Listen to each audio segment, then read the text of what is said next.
Son las 7 de la mañana. Los ojos apenas se abren, y antes de que hayas decidido nada, antes de que hayas elegido en qué pensar, antes de que hayas tenido la oportunidad de orientar el día, ya hay algo ahí.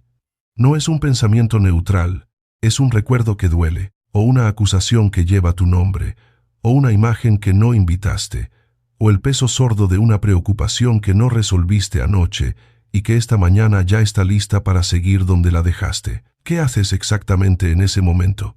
Has intentado ignorarlo, has intentado reemplazarlo con algo positivo, has repetido versículos en voz baja, y 10 minutos después, el pensamiento sigue ahí, igual de fuerte, esperando que vuelvas a él. Y en algún punto después de suficientes mañanas, así empieza a sentirse como que algo está mal contigo. Como que otros creyentes no luchan con esto, como que si tuvieras más fe, la mente simplemente funcionaría diferente. Quiero decirte algo antes de que empecemos.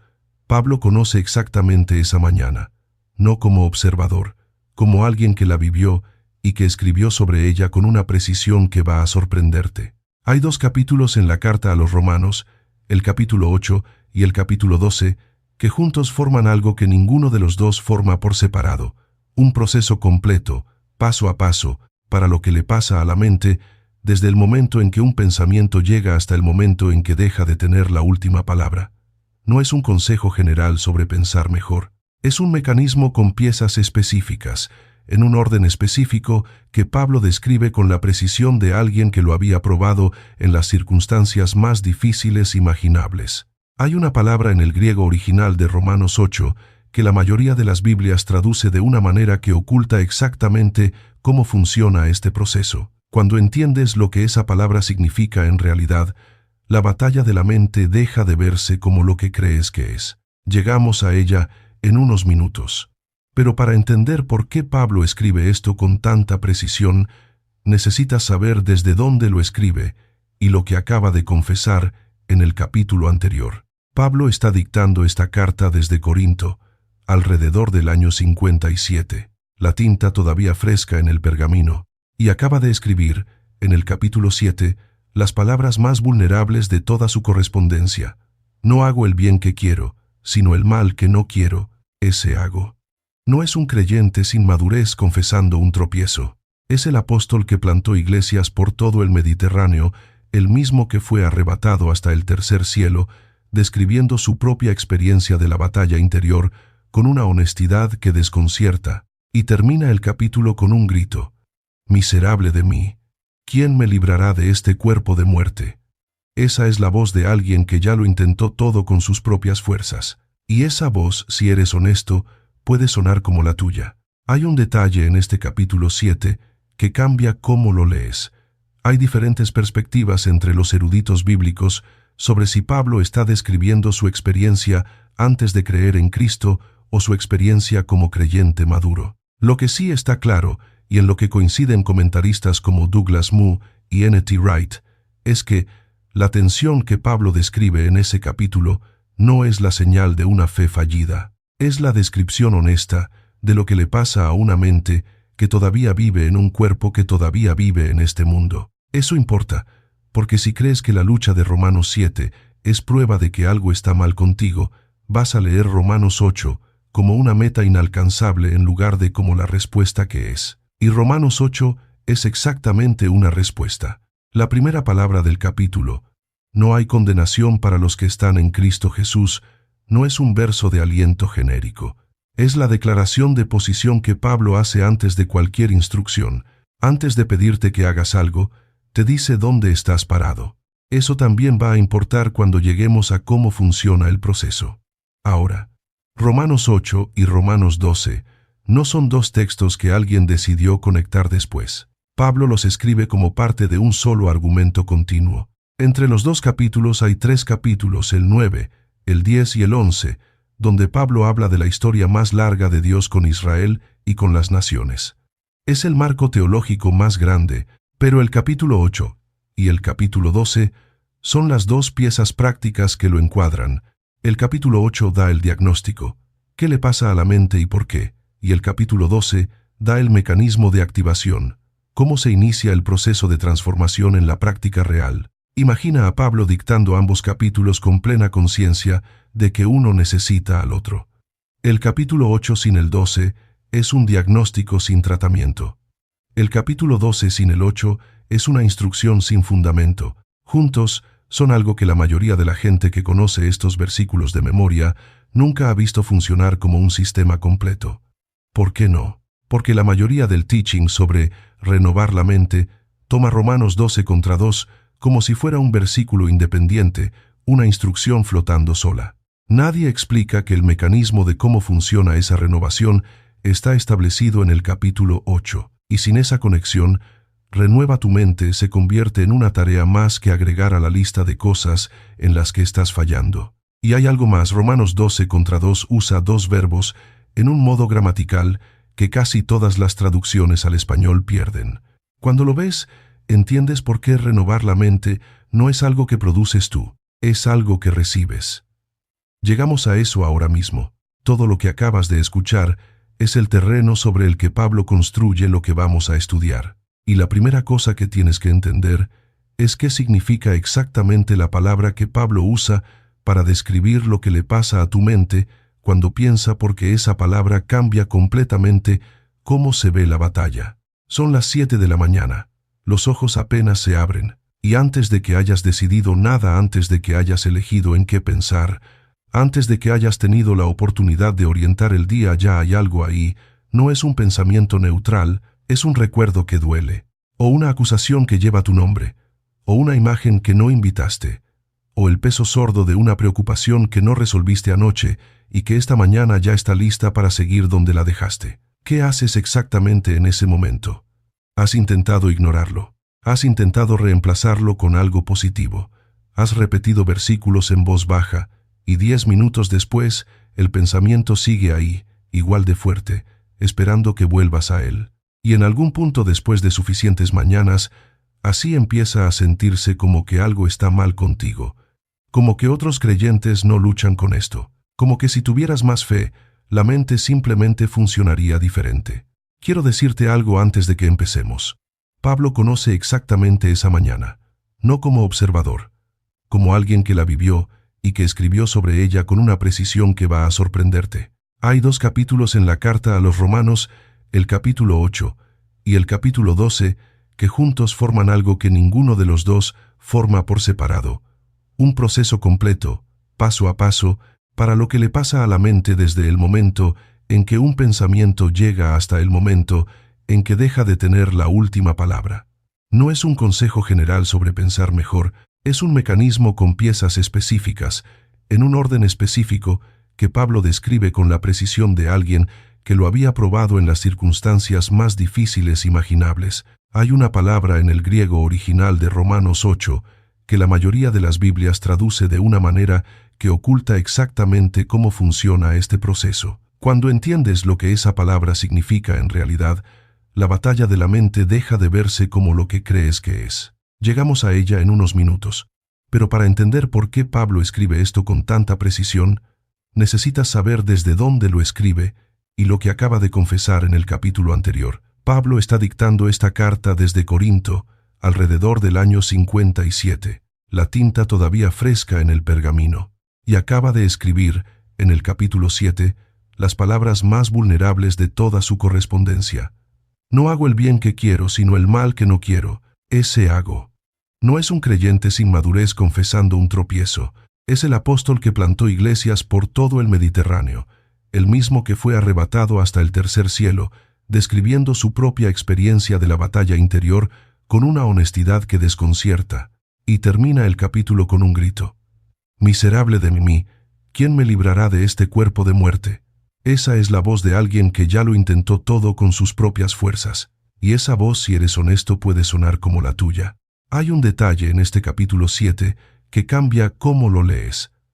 Hay diferentes perspectivas entre los eruditos bíblicos sobre si Pablo está describiendo su experiencia antes de creer en Cristo o su experiencia como creyente maduro. Lo que sí está claro, y en lo que coinciden comentaristas como Douglas Moo y N.T. Wright, es que la tensión que Pablo describe en ese capítulo no es la señal de una fe fallida. Es la descripción honesta de lo que le pasa a una mente que todavía vive en un cuerpo que todavía vive en este mundo. Eso importa, porque si crees que la lucha de Romanos 7 es prueba de que algo está mal contigo, vas a leer Romanos 8 como una meta inalcanzable en lugar de como la respuesta que es. Y Romanos 8 es exactamente una respuesta. La primera palabra del capítulo, no hay condenación para los que están en Cristo Jesús, no es un verso de aliento genérico. Es la declaración de posición que Pablo hace antes de cualquier instrucción. Antes de pedirte que hagas algo, te dice dónde estás parado. Eso también va a importar cuando lleguemos a cómo funciona el proceso.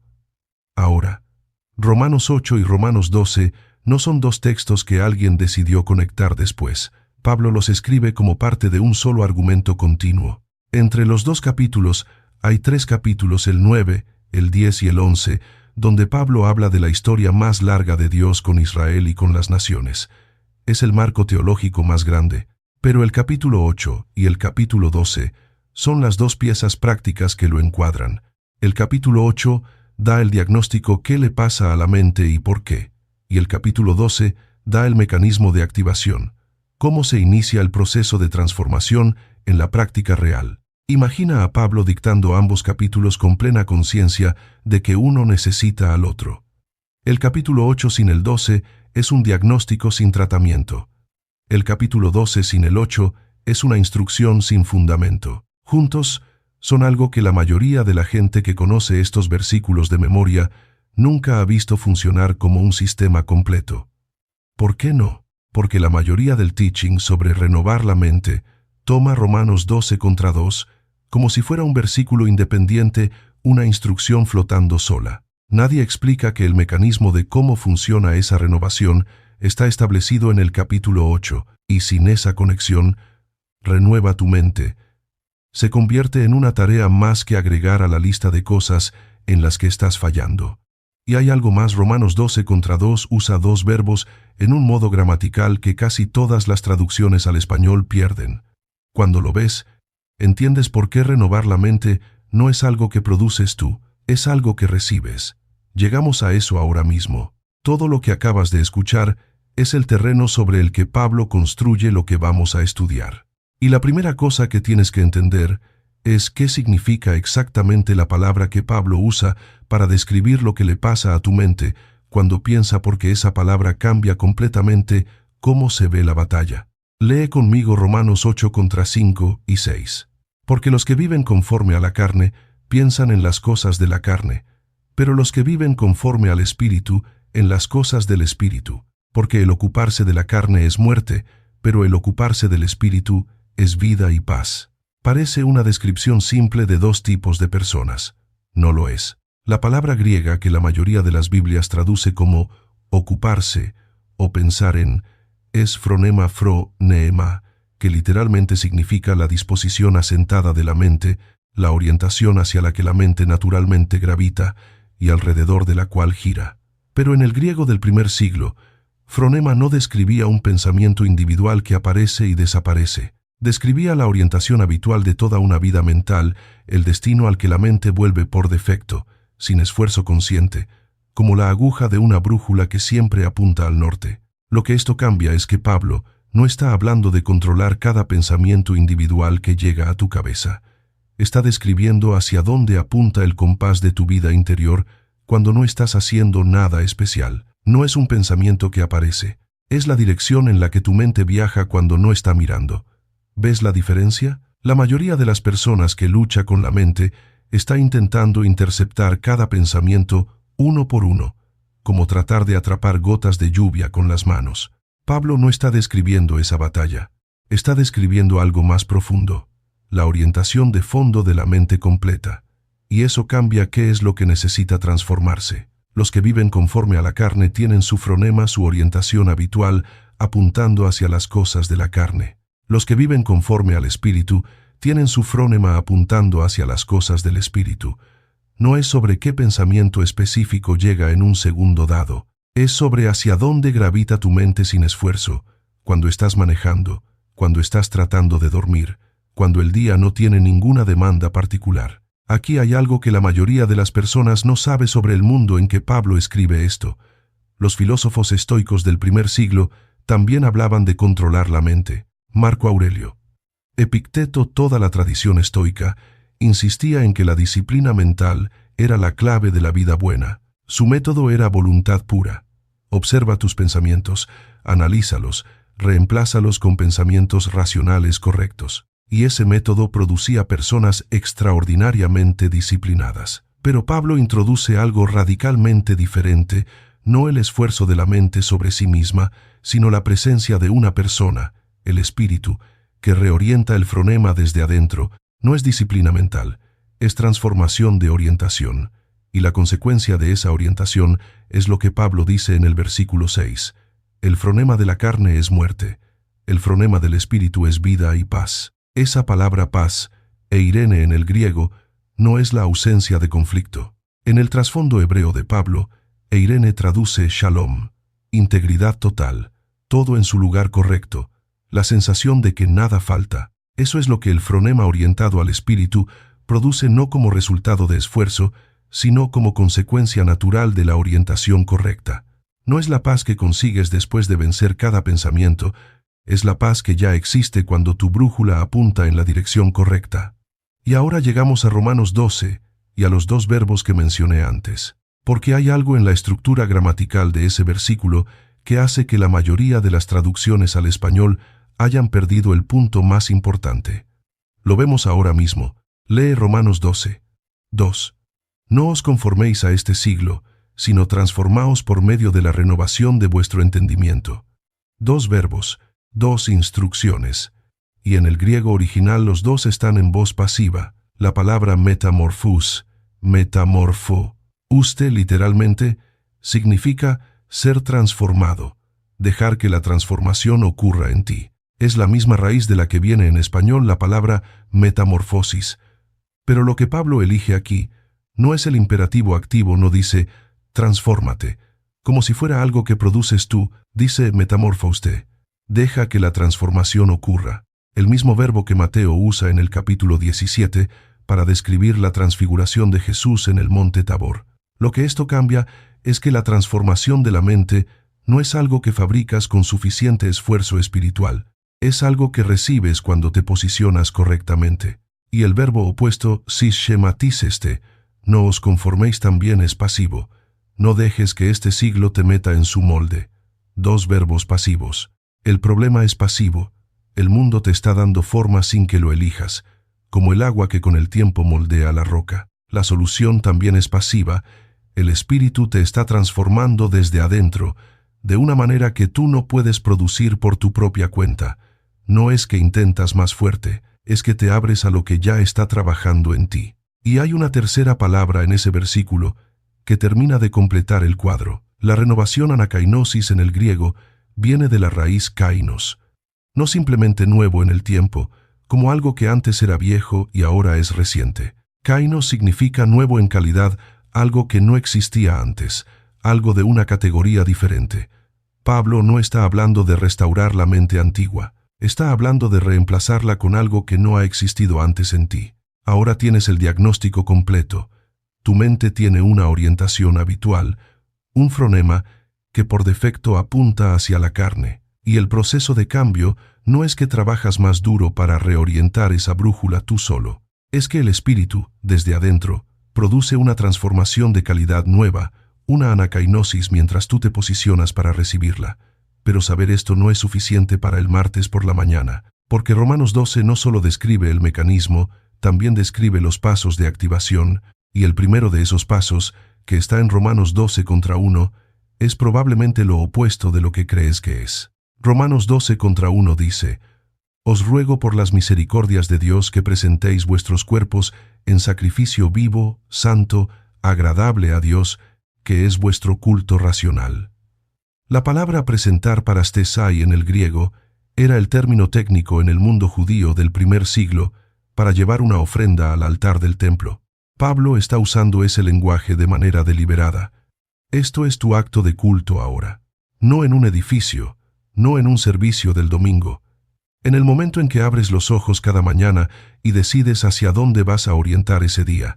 Y nota lo que dice, sacrificio vivo. Es un oxímoron intencional. En el sistema de sacrificios del Antiguo Testamento, los animales se presentaban muertos. Pablo dice, el sacrificio que Dios quiere ahora es uno que sigue vivo, uno que elige, cada día, posicionarse bajo la dirección del Espíritu. Eso es el primer paso del proceso, presentar. No destruir los pensamientos por fuerza de voluntad, no suprimir lo que sientes. Orientarte como un girasol que gira hacia la luz, de manera que el Espíritu que ya vive en ti pueda hacer lo que tú no puedes hacer solo. El segundo paso está en la primera mitad de Romanos 12. 2. No os conforméis a este siglo. Reconocer cuando el molde del mundo está operando, cuando la narrativa de ansiedad, de comparación, de acusación, está intentando darte forma sin que lo hayas elegido. No es ignorar esa narrativa, es nombrarla. Esto es sistematizeste. El siglo me está dando forma, y yo no tengo que dejar que lo haga.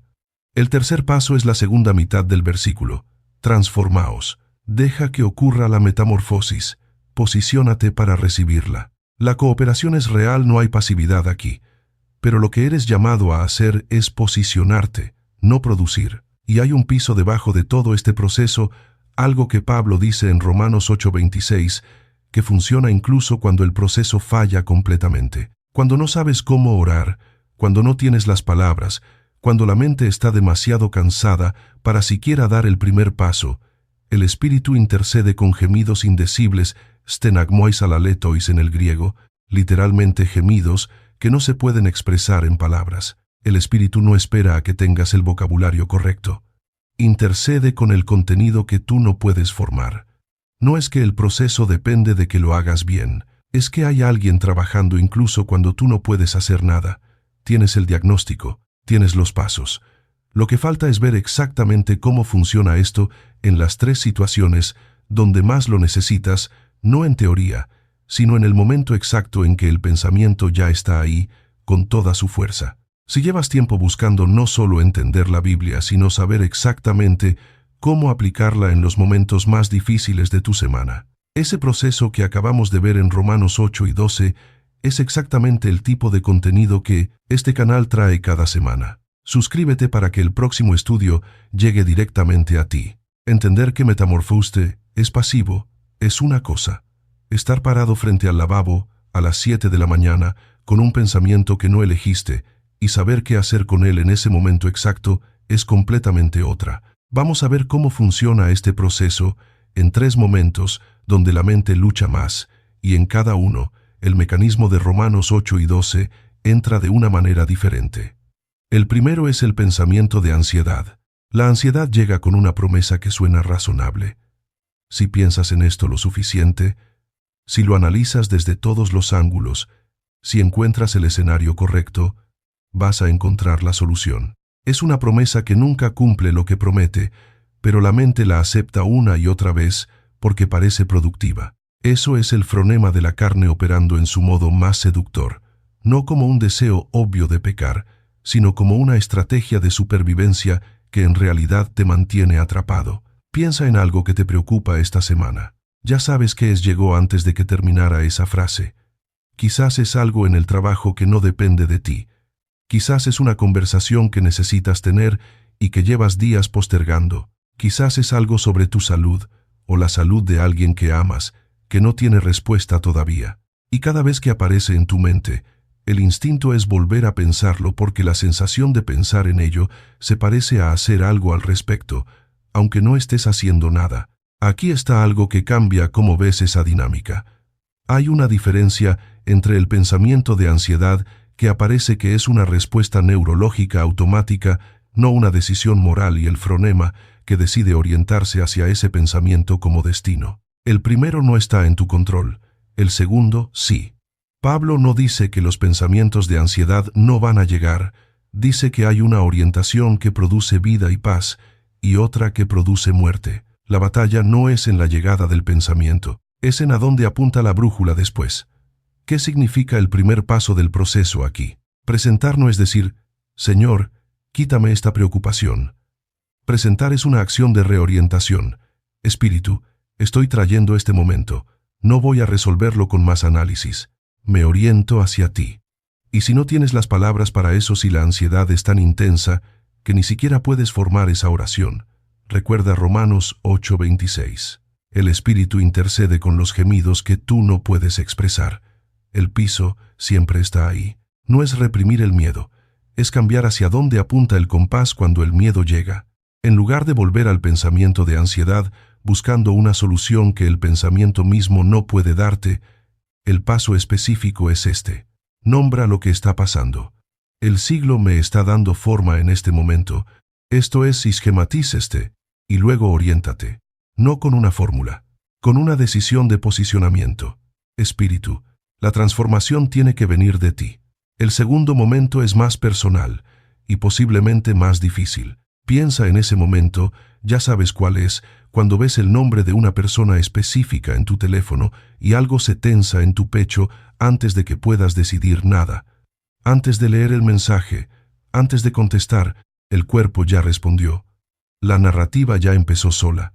Y esa narrativa tiene estructura, tiene un caso que construir, evidencia que repasar, una lista de cosas que esa persona te hizo o te dijo o dejó de hacer.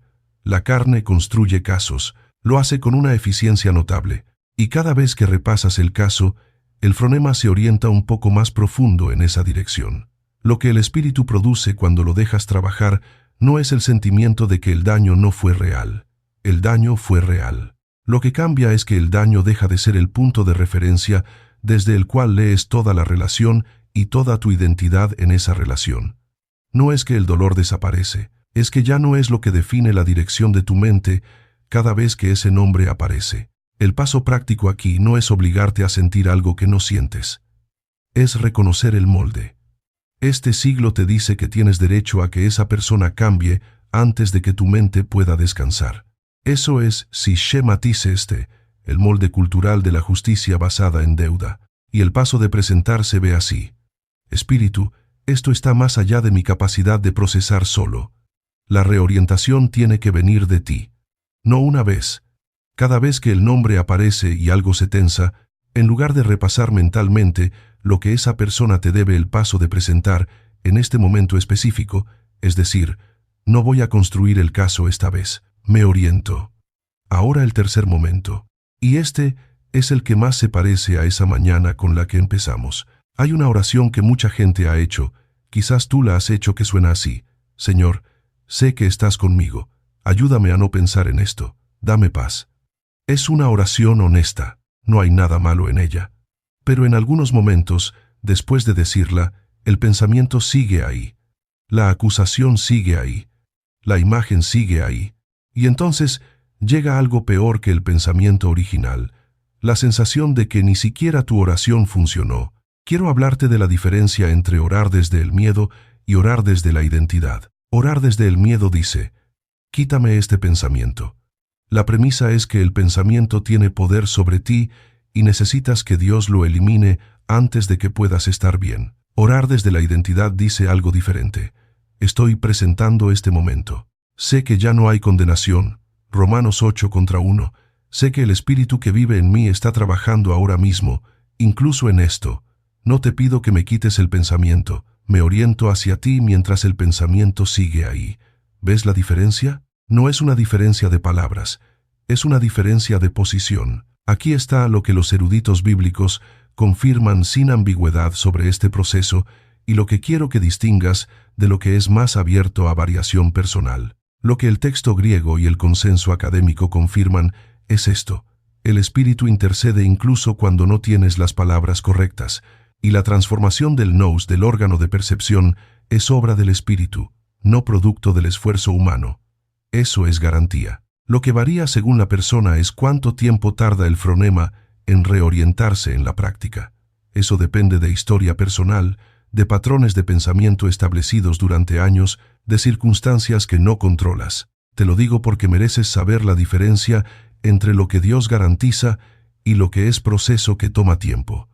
No es que si lo haces bien, funciona rápido, es que el Espíritu está trabajando independientemente de la velocidad que percibes.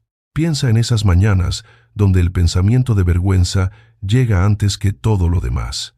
No es ansiedad sobre el futuro, es un juicio sobre el pasado, una decisión que tomaste, una versión de ti que no puedes deshacer. Y la acusación llega con autoridad, como si tuviera credenciales. La carne le da acceso porque tiene evidencia real.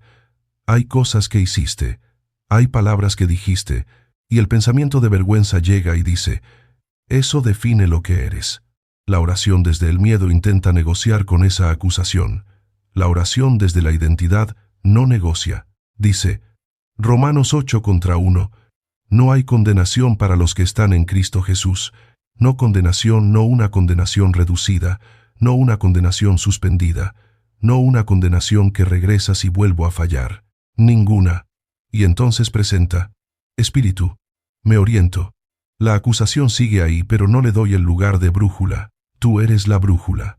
Pablo escribe Romanos 8 con las marcas de haber vivido Romanos 7 en su propio cuerpo. No como teoría de alguien que estudió la batalla desde afuera, como alguien que gritó, miserable de mí, con tinta fresca en las manos, y que en el capítulo siguiente describe el mecanismo que lo sostuvo, no porque la lucha desapareció, sino porque encontró algo que era más grande que la lucha. El proceso de Romanos 8 y 12, en el momento del pensamiento de vergüenza, se ve así.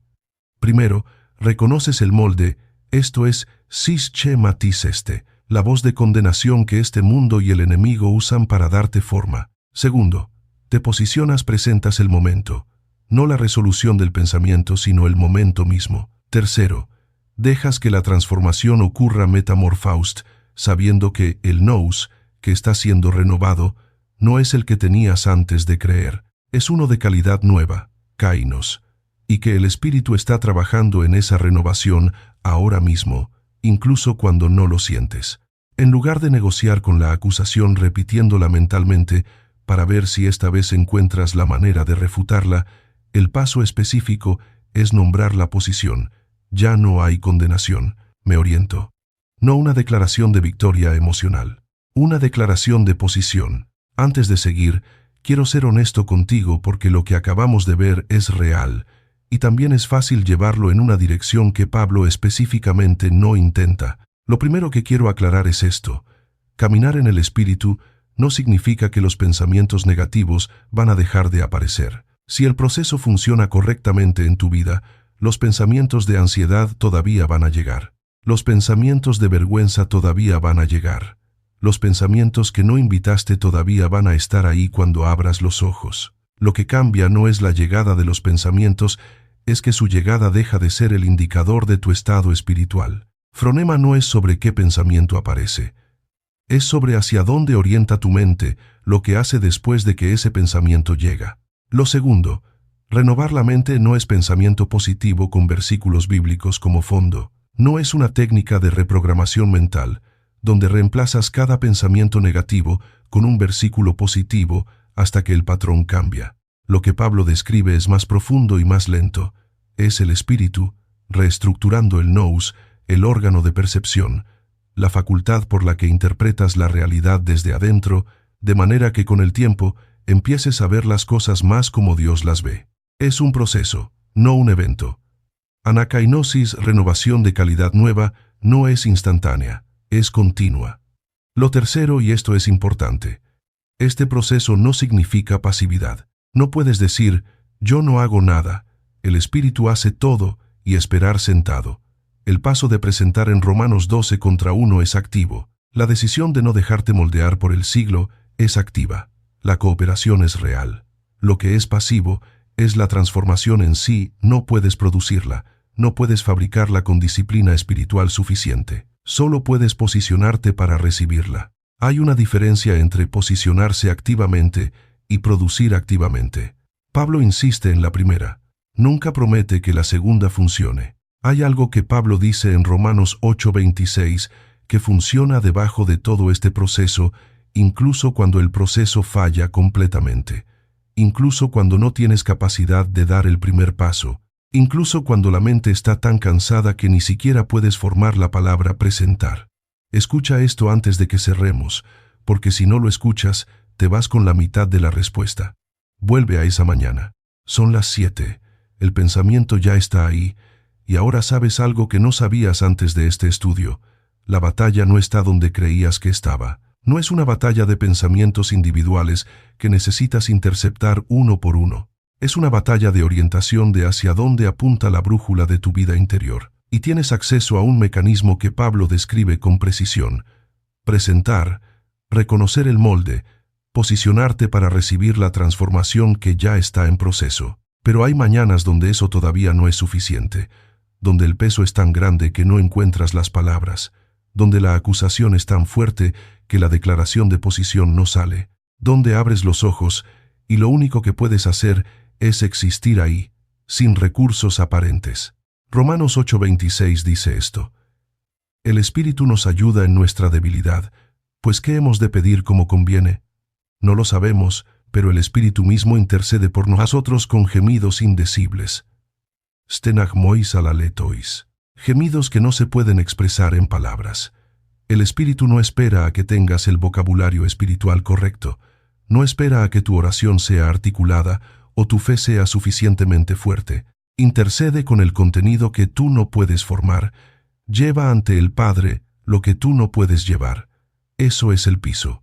El proceso de Romanos 8 y 12 tiene un piso que no se puede romper desde abajo. Antes de cerrar, quiero invitarte a decirle algo específico. A Dios no tienes que esperar a estar listo. No tienes que haber resuelto el pensamiento que llegó esta mañana. Solo di esto: Señor, no voy a luchar contra esto con mis propias fuerzas. Te presento este momento. Sé que ya no hay condenación, y donde yo no tengo palabras, tu Espíritu intercede. Transforma mi mente porque yo solo puedo posicionarme para recibirlo. Eso es todo. No es una fórmula, es una posición. El mismo Espíritu que levantó a Cristo de los muertos vive en ti y está trabajando en tu mente ahora mismo, incluso cuando tú no lo sientes. Si este proceso que acabamos de ver es algo que alguien en tu vida necesita, alguien que cada mañana enfrenta pensamientos que no eligió tener, comparte este video con esa persona hoy. Y si estás buscando este tipo de estudio cada semana, suscríbete para que el próximo llegue directamente a ti. ¿Cuál de los 3 pasos del proceso te resulta más difícil en la práctica presentar? ¿Reconocer el molde del siglo o posicionarte para recibir la transformación? Cuéntame en los comentarios.